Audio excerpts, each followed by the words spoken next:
வபரகாத்துஹு. அன்புக்குரிய அருமைச்சவர்களே, இன்னைக்கு நாங்கள் எடுத்திருக்கக்கூடிய டாபிக் என்னன்னு சொன்னால், பாம்புகள் பழிவாங்குமா அப்படிங்கிற ஒன்று தான். ஏன்னா ஆரம்ப காலத்திலேருந்து இந்த பேச்சு சமுதாயத்திட்ட இருக்குது. பொதுவாக இந்த நல்ல பாம்பை நாங்கள் அடிச்சிட்டோம்னு சொன்னால், அதை அடிக்கிறதுக்கு முன்னாடி அது படம் எடுத்து நிலத்தில் சத்தியம் பண்ணும். அடித்து முடித்ததுக்கு அப்புறமா அந்த பாம்பை அடித்தவர் பார்த்தீங்கன்னு சொன்னால், எங்கே போய் தங்கினாலும் அந்த இடத்துல ஒரு பாம்பு அவரை பழி வாங்குது, அவர் சாவுறார்.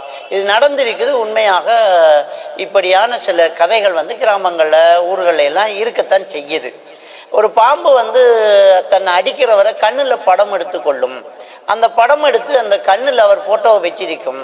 அவர் படத்தை அதனுடைய இணையன் பார்த்துட்டு அவரை எங்கிருந்தாலும் தேடி போய் பழி வாங்கும் அப்படி என்று இந்த கதையை மக்கள்கிட்ட சொல்லுவாங்க. நடக்கிற சம்பவங்களுக்கும் இந்த கதைகளுக்கும் ஏதோ ஒரு பொருத்தப்பாடு இருக்கிறது, கண்கூடாக காணக்கூடியதாக இருக்குது.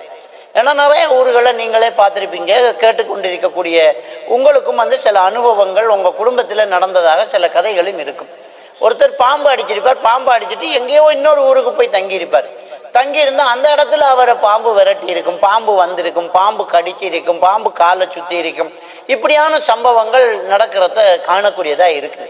அப்போ இதனுடைய உண்மைத்தன்மை என்ன? உண்மையிலேயே அந்த பாம்பு படம் எடுத்து தன்னுடைய இணையனுக்கு காட்டுதா, கண்ணில் அதை செய்தியை அனுப்புதா, அது பழி வாங்குதா அப்படிங்கிறத நாங்கள் தெளிவாக புரிஞ்சு கொள்ளணும்.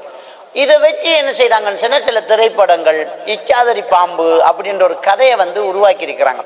அந்த இச்சாதரி பாம்பு இப்படி செய்யும் அப்படிங்கிற ஒரு கதையும் மக்களிடத்தில் வந்தோடனே அது உண்மையாகுது. கண்டிப்பாக இது ஒரு மூட நம்பிக்கை. ஆனால் நடக்கக்கூடிய சம்பவங்கள் என்ன அப்படிங்கிற விளக்கத்தை தான் இந்த வீடியோவில் நாங்கள் பார்க்க போகிறோம். பொதுவாக ஒரு விஷயத்தை நாங்கள் தெளிவாக வழங்கணும். ஒரு ஆளை பாம்பு கண்ணில் எடுத்துட்டேன்னு வச்சுக்கோங்க. இப்போ என்னுடைய ஃபோட்டோவை நீங்கள் பார்க்குறீங்க, என்னுடைய வீடியோவை நீங்கள் பார்க்குறீங்க. உலகத்தில் பல நாடுகளில் இருந்து என்னுடைய வீடியோவை நீங்கள் பார்க்குறீங்க. பார்த்த உங்களுக்கு என்னுடைய டெலிஃபோன் நம்பர் தேவைன்னா கொமெண்டில் எழுதுறீங்க, சார் உங்கள் ப்ளீஸ் உங்கள் ஃபோன் நம்பரை தாங்க, உங்கள்கிட்ட கவுன்சிலிங் வரணும், உங்கள் நம்பர் தேவை, நம்பரை தாங்கங்கிறீங்க. ஸோ உங்களுக்கு என்னுடைய நம்பர் தெரியலை, என்னுடைய அட்ரஸ் தெரியலை, என்னுடைய ஊர் தெரியலை. இந்தியாவிலேருந்து ஒரு சிலர் என்கிட்ட கண்டக்ட் பண்ணி பேசிக்கிட்டே இருக்கிறாங்க, உங்களை சந்திக்கலாமான்னு. அவங்க நினச்சிக்கிட்டு இருக்கிறாங்க நான் இந்தியாவில் இருக்கிறேன்னு. அப்புறம் நான் சொல்கிறேன், நான் இல்லைம்மா இந்தியா இல்லை இலங்கை அப்படின்னு சொன்னதுக்கு ஓஹோ அப்படியா அப்படிங்கிறாங்க.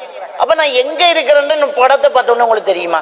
என்னுடைய ஃபேஸை பார்த்த உடனே இவர் அக்கரைப்பத்தில் இருக்கிறாரு, இந்த தெருவில் இருக்கிறாரு, இத்தனை நம்பர் வீட்டில் இருக்கிறாரு, இப்போ இங்கே தான் இருக்கிறாரு, இந்த நிமிடம் இங்கே தான் இருக்கிறாரு, மனுஷனுக்கே முடியாது. அப்போ பாம்புக்கு படத்தை பார்த்தா எப்படி தெரியும்? அப்போ அது உண்மை இல்லை அப்படிங்கிறது ஒரு மூட நம்பிக்கை. அது நம்ம தெளிவாக புரிஞ்சுக்கணும். அப்போ என்னதான் நடக்குது அப்படின்றதுன்னா, இதனுடைய உண்மையான ஒரு விஞ்ஞான விளக்கம் என்ன அப்படின்னு சொன்னால், ரெண்டு விதத்தில் சொல்கிறாங்க. ஒன்று பாம்பு அதுலேயும் நல்ல பாம்பு, நல்ல பாம்போடு பிணையக்கூடிய சாரப்பாம்பு.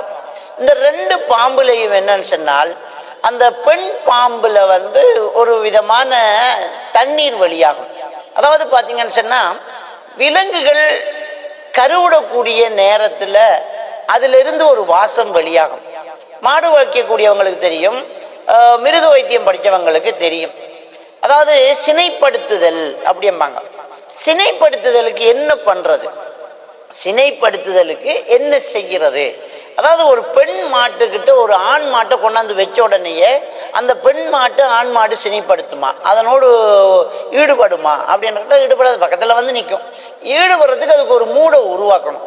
மூடை உருவாக்குறதுக்கு ஒரு ஸ்ப்ரே அடிச்சிருவாங்க.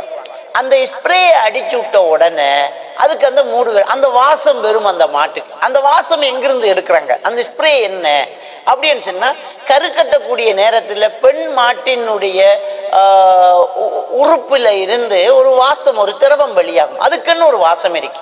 அந்த வாசம் ஆண் மாட்டுக்கு எங்கிருந்தாலும் தேடி பிடிக்கும். எவ்வளவு தூரத்தில் இருந்தாலும் அந்த மாட்டுக்கு அந்த வாசம் தெரியும். உடனே அது தேடி இது சினைப்படுத்தலுக்கு தயாராக இருக்குது. அப்படின்னா அதுக்கு மூடு வருது, இந்த மாட்டோட அது சேருது, சினைப்படுத்துதல் உருவாகுது. இப்படி தான் விலங்குகளை சினைப்படுத்துதல் செய்கிறாங்க. பாம்பை பொறுத்த வரைக்கும் இந்த பாம்புக்கு பெண் பாம்புக்கு ஒரு வாசம் இருக்குது, எல்லா பாம்புக்கும் கிடையாது. அந்த பெண் பாம்புலேருந்து வரக்கூடிய அந்த வாசம் அதில் பாண்டித்தியம் பெற்றவர்கள் சொல்கிறாங்க, கிட்டத்தட்ட 1 கிலோமீட்டருக்குள்ள இன்னொரு பாம்புக்கு அந்த வாசம் தெரியும். உடனே அது தேடி வருமாக இந்த இடத்துல ஒரு பெண் பாம்பு இருக்குது அப்படிங்கிறத தேடி வரும். தேடி அந்த பாம்போடு அது சேர்ந்து கொள்ளுது. இதுதான் நிதர்சனமான உண்மை.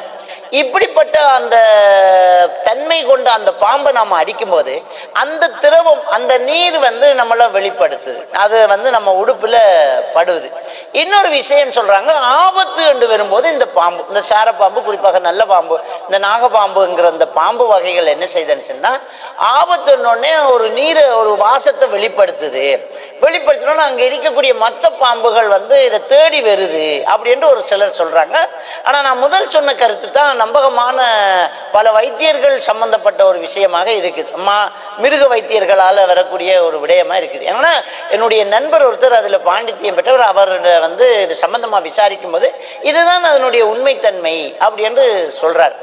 அவர் வந்து என்ன சொல்றாரு என்றால், அதனுடைய அந்த நீர் வந்து நம்மள தெறிக்கும் பாருங்க, பாம்பு அடிக்கும் போது அதனுடைய நீர் வந்து தெறிக்கும். அதை சாதாரணமா தண்ணியில கழுவினால அது போகாது. அதை ரொம்ப பல தடவை நம்ம சோப்பு போட்டு கழுவினா மட்டும்தான் அந்த வாசம் போகும். அப்படி சரியா கழுவாம நம்ம சும்மா குளிச்சுக்கிட்டு இல்லாட்டி மேலே கழுவிட்டு காலை கழுவிட்டு நம்ம போறோம்னு வச்சுக்கோங்க.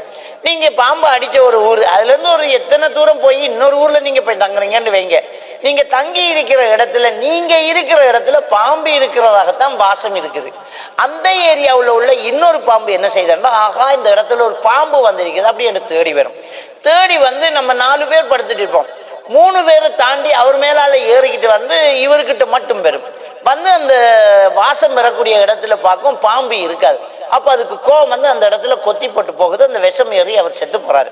அப்போ காலையில் மக்கள் என்ன கதைக்கிறாங்கன்னு சொன்னா, எனக்கு மேலால போயிருக்கு, இவருக்கு மேலால போயிருக்கு, அவருக்கு மேலால போயிருக்கு, நாங்கள் 3 பேரும் பாம்பு அடிக்கவே இல்லை, பாம்பு அடிச்சவரை வந்து கடிச்சிட்டு போயிருக்குது, அப்போ பாம்பு பழி வாங்கி இருக்குது அப்படின்னு சொல்றாங்க. எனவே இது ஒரு மூட நம்பிக்கை. உண்மையான ஒரு விஷயம் இதுதான். இதை நாங்கள் தெளிவாக புரிஞ்சுக்கணும். அப்போ நம்ம என்ன பண்றது? பாம்பு அடிக்க சொல்லி நபிகள் நான் ஸல்லல்லாஹு அலைஹி வஸல்லம் சொல்றாங்க, நீங்க தொழுகையில இருந்தால் தொழுகையை விட்டுட்டு பாம்பு அடியுங்கிறாங்க. ஏன்னா அடுத்தவங்களுக்கு அது தீங்கு செய்யக்கூடியது. ஆனா பாம்பை வீணுக்காக அல்லாஹ் படைக்கல. ஏன்னா அந்த பாம்பினுடைய விஷத்துல தான் இன்னைக்கு உலகத்துல நடக்கக்கூடிய ஆப்ரேஷன்லாம் அதுல தான் நடந்துகிட்டு இருக்குது. ஒரு மனிதனுடைய உடம்பின் ஒரு பகுதியை மரத்து போக வைக்கிறதோ மயக்கிறதுக்கோ அதுதான் தேவைப்படுது. அல்லாஹ் வீணுக்காக படைக்கல, அது ஒரு வகையில தேவையா இருக்குது. ஆனால் அதை வந்து இன்னொரு வகையில மனிதனுக்கு தீங்கு தரக்கூடியதாக இருக்குது. எனவே மனிதன் இருக்கக்கூடிய சூழல்ல இந்த பாம்பு வந்து அதை அடிக்க சொல்லலாம், தொழுதுகிட்டு இருந்தா விட்டுட்டு போய் அடிங்க அப்படிங்கிறாங்க. நாங்க பாம்பு அடிக்கலாம். அடிச்சாலும் இந்த சாரப்பாம்பு, நாகப்பாம்பு, நல்ல பாம்பு போன்ற பாம்புகளை நாம் அடித்தால் நாங்கள் செய்யக்கூடிய ஒரு முக்கியமான ஒரு விஷயம், நல்லா உடம்பை கழுவணும். நல்லா 2-3 வாட்டி நம்ம சோப்பு போட்டு கழுவிட்டோம்னா நமக்கு அந்த ஆபத்து வர்றதுலேருந்து நம்ம பாதுகாக்கப்படலாம். இதுதான் இதனுடைய நிதர்சனமான உண்மை. மூட நம்பிக்கைகளிலிருந்து நாங்கள் வெளிவருவோம். அல்லாஹ் என்னையும் உங்களையும் நேரான வழியில எப்பவுமே இருப்பதற்கு தௌஃபீக் செய்வானாக. வாஹிரு தஅவானா அல்ஹம்துலில்லாஹி ரப்பில் ஆலமீன்.